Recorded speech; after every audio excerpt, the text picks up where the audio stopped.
La saison des pluies est une période où les risques de maladies augmentent. Les eaux stagnantes, les inondations et l'insalubrité favorisent la propagation de nombreuses infections. Résultat, les ménages doivent souvent faire face à des dépenses imprévues pour les consultations, les médicaments et parfois les hospitalisations. Ces dépenses réduisent le budget des ménages. Pourtant, ces nombreux problèmes de santé peuvent être évités grâce à l'adoption de gestes simples d'hygiène et de prévention. Bienvenue dans votre émission Le Consommateur.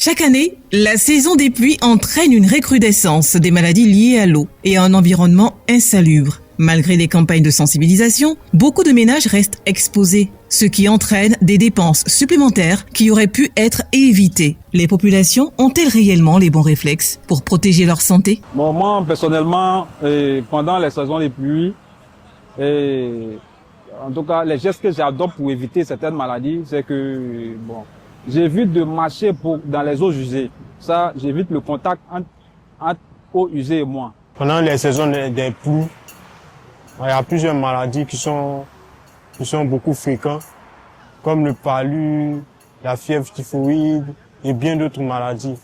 Le poids dans le budget est conséquent parce que on ne prévient pas la maladie.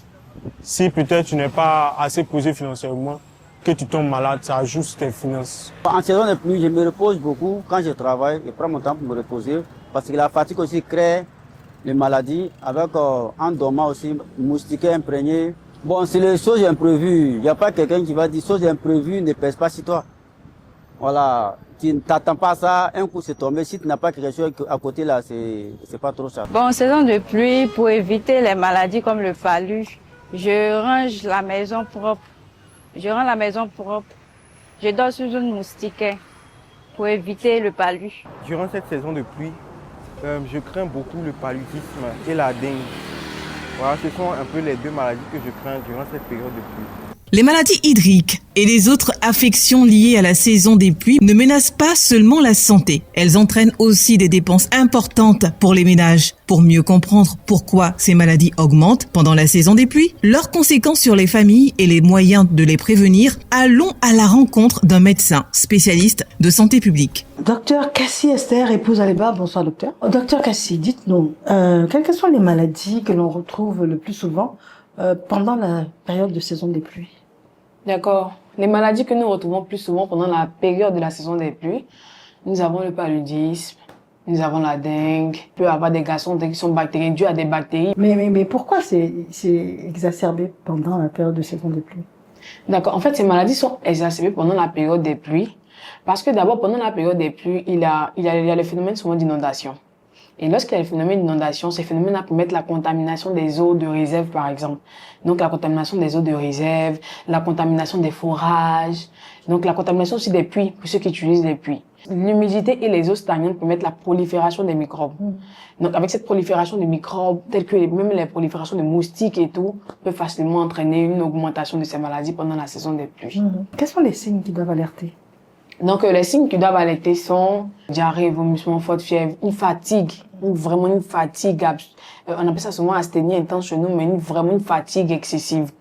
Donc, aussi des signes de déshydratation. Voilà. Avec tout ce qui est pâleur des yeux et tout ce qui est signe de déshydratation. Au-delà des infections d'origine hydrique, la baisse des températures et l'humidité propre à la saison des pluies constituent une menace particulière pour les personnes vulnérables, notamment les drépanocytaires. Pour en parler, recevons notre second invité, spécialiste de la drépanocytose. Professeur Gustave Kofi, bonsoir. Bonsoir.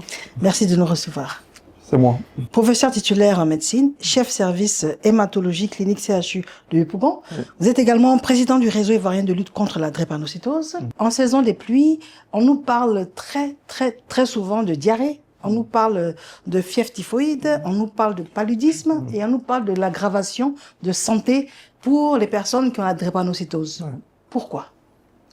Oui, parce que durant cette saison des pluies, c'est la période où il y a beaucoup de maladies, non seulement qui émergent, mais également des maladies dont les symptômes sont aggravés, n'est-ce pas, par la pluviométrie par la saison des pluies.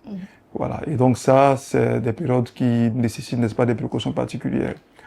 Voilà. D'accord. Par exemple, votre spécialité, donc, c'est la drépanocytose. Oui. C'est la drépanocytose et le fait que ce soit une maladie génétique qui affaiblisse, n'est-ce pas, l'organisme, parce que les malades drépanocytaires sont des malades qui ont une immunodépression. L'immunité est déprimée. Donc, ils sont exposés à beaucoup de maladies. Et les maladies auxquelles ces patients sont exposés sont la plupart du temps des maladies qui surviennent, n'est-ce pas, durant, n'est-ce pas, la saison des pluies. D'accord. Voilà.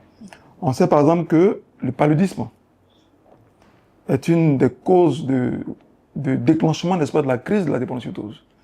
Et le paludisme aggrave les manifestations de la drépanocytose. Et donc, comme on sait que le paludisme, c'est une maladie transmise par un moustique, il n'y a pas seulement que le paludisme, il y a aussi la dengue. La dengue qu'on appelle la grippe tropicale, qui est également due à un moustique qui est du genre de Aedes. Donc, quand on parle, n'est-ce pas, des maladies transmises par les moustiques, nous avons le paludisme et la dengue.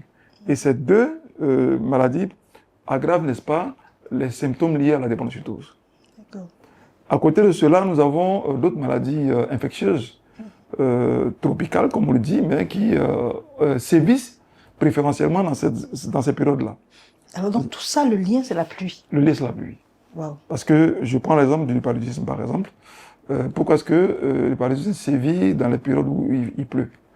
Vous savez, le moustique, il y a des eaux stagnantes, les marécages, même les pneus usés qui renferment de l'eau.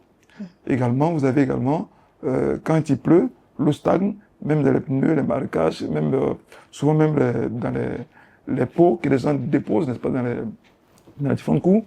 Lorsque l'eau stagne, le moustique vient, n'est-ce pas, pondre ses œufs. Et quand il pond ses œufs, ça favorise, n'est-ce pas, le risque, n'est-ce pas, d'infection, le risque de paludisme. Donc, nous sommes confrontés à ça. En tant que spécialiste de la drépanocytose, nous sommes confrontés par le fait que la drépanocytose est une maladie très fréquente chez les patients atteints de... Non, le paludisme est très fréquent chez les patients atteints de drépanocytose. À côté du paludisme, nous avons également la dengue. C'est le même mode, n'est-ce pas, de transmission. Dans les périodes hivernales, les périodes où il pleut. Alors, à côté, n'est-ce pas, des maladies dues à des moustiques, nous avons, n'est-ce pas, les maladies infectieuses. Et ces maladies infectieuses sont les maladies qui sont liées, n'est-ce pas, à l'eau. C'est-à-dire à l'eau usée, à l'eau sale. Nous avons le cas, par exemple, de la fièvre typhoïde, qu'on appelle la maladie des eaux sales, des mains sales. Parce que la fièvre typhoïde se transmet durant l'humidité. Lorsqu'il pleut, que l'eau circule. Et si on ne lave pas bien les aliments, voilà, parce que vraiment il pleut, c'est contaminé, donc on peut être exposé à ça. Donc on dit que c'est la maladie des mains sales. Il y a la fièvre typhoïde qui est due à un germe qu'on appelle le Salmonella typhi et qui donne, n'est-ce pas, une fièvre, des céphalées, l'insomnie et tout ça. Et à côté de la fièvre typhoïde, nous avons le choléra. Nous avons également la dysenterie. La dysenterie, c'est une bactérie qui va s'accompagner, n'est-ce pas, de selles gléro-sanglantes. Le malade, il a mal au ventre, et puis quand il va aux toilettes, vous avez du sang dans les selles, et parfois les glaires. Voilà. Et donc ça aussi, c'est une maladie qui est favorisée, n'est-ce pas, pendant la période de l'humidité. Voilà. Et donc ça, ce sont les maladies des mains sales. Voilà, les eaux stagnantes, les mains sales qui font que vraiment, là où il y a beaucoup de monde, où on se salue, on ne lave pas les mains et tout ça, donc on a des risques, n'est-ce pas, de contracter ces différentes maladies-là. Et à côté de cela, il y a une autre maladie virale qu'on appelle la grippe. La grippe, elle est saisonnière. Quand on dit elle est saisonnière, c'est-à-dire que dans la période de saison des pluies, et même durant l'harmattan ou en période hivernale. Et nous, en tant qu'experts dans le développement de la drépanocytose, nous sommes confrontés à ça. Parce que la meilleure manière pour nous d'empêcher que le malade pique sa crise, c'est d'éviter tous les facteurs qui peuvent entraîner, n'est-ce pas, la crise chez les drépanocytaires. Alors, quel conseil donner pour conclure? Tout est lié. Et puis, il faut dire aussi également que le drépanocytaire lui-même, en période de pluie, il déclenche sa crise. Parce que pendant la pluie, il y a une vasoconstriction, c'est-à-dire qu'il y a un problème circulatoire. Donc, le fait qu'il y a une vasoconstriction, et ça crée, n'est-ce pas, une déclenchement de la crise. Ça fait que le globule rouge a du mal à bien circuler. Il va se bloquer dans les différents vaisseaux, donc le malade fait sa crise. C'est pourquoi nos drépanocytaires, ils sont beaucoup en crise pendant la période de pluie. C'est le fait que vraiment l'humidité et la vasoconstriction fait que ça entraîne le globule rouge qui se déforme dans une forme qui lui empêche, n'est-ce pas, de circuler normalement et d'envoyer l'oxygène là où il faut. Voilà un peu les différents éléments qu'on peut observer. Voilà. D'accord. Dernière question avant de vous demander de porter un message et des conseils. Ouais. Dans la population, quel est le pourcentage de drépanocytaires? Alors, il y a 12 à 14% des patients qui sont porteurs du trait de la drépanocytose, dont 2 à 4% de formes majeures. Les formes majeures, c'est ceux qui font la maladie. Par contre, les autres, c'est les porteurs du trait. Ils ne font pas la maladie, mais c'est les transmetteurs. C'est eux les dangereux, parce qu'eux vont transmettre à la descendance. Donc, voilà un peu la situation qu'on a dans notre contexte. D'accord. D'accord. Donc, ça veut dire que, en ce qui concerne la saison des pluies, les conseils que l'on a à donner pour la saison des pluies concernent les drépanocytaires. Oui. C'est comme ça? Les drépanocytaires et puis l'ensemble de la population. L'ensemble de la population. Les drépanocytaires spécifiquement, est-ce qu'il y a des conseils qui leur sont adressés? Oui, il y a beaucoup de conseils à leur adresser, les drépanocytaires, parce que, vous savez, ce sont des malades qui sont exposés à des complications, à des maladies. Mais ces maladies-là peuvent entraîner la mort. Parce que quand un malade drépanocytaire fait une crise, les conséquences sont souvent néfastes. Donc, ce qu'on leur conseille, d'abord, c'est la vaccination. Parce que tous ces germes-là peuvent faire l'objet, n'est-ce pas, d'une vaccination. Vaccination contre la fièvre typhoïde. Vaccination contre le paludisme. Vous savez qu'il y a un vaccin qui existe contre le paludisme. Vous êtes informé. Ensuite, il y a également l'hygiène corporelle, comme on le dit. Et puis, il faut qu'ils évitent de sortir en saison des pluies découverts. Et on leur propose toujours, n'est-ce pas, de se protéger, de porter des habits lourds en période, n'est-ce pas, de froid. Parce que justement, quand ils sont exposés au froid, ils vont déclencher les crises. Donc, on leur dit toujours, pendant la saison des pluies, évitez de sortir torse nu, vous portez des habits lourds, vous protégez. Il faut boire beaucoup d'eau aussi également pour éviter, n'est-ce pas, de déshydrater. Et tout ça, c'est des conseils qu'on donne à nos malades drépanocytaires et qui essaient de suivre. Parce que ce qu'on constate, c'est que c'est pendant la saison des pluies qu'on a beaucoup de drépanocytaires qui sont couchés à l'hôpital. Ils font beaucoup de crises. Or, la crise peut entraîner une complication et la complication peut être à l'origine, n'est-ce pas, d'un décès. Donc, c'est ce qu'on leur dit tout le temps, d'éviter, n'est-ce pas, de sortir sous la pluie, de se protéger et de respecter, n'est-ce pas, les vaccins et de suivre, n'est-ce pas, les conseils de leurs experts. Je vous remercie infiniment d'avoir répondu à nos questions. Je vous en prie. Je suis avec le professeur Gustave Kofi.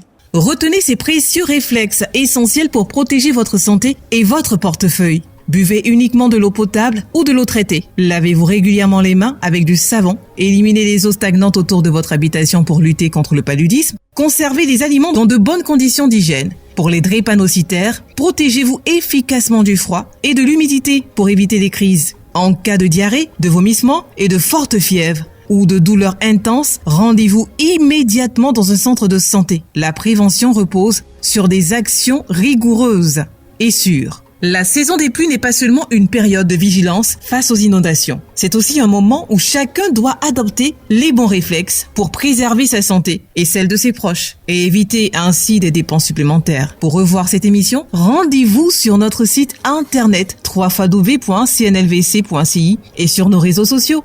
Merci de votre fidélité. Bonsoir.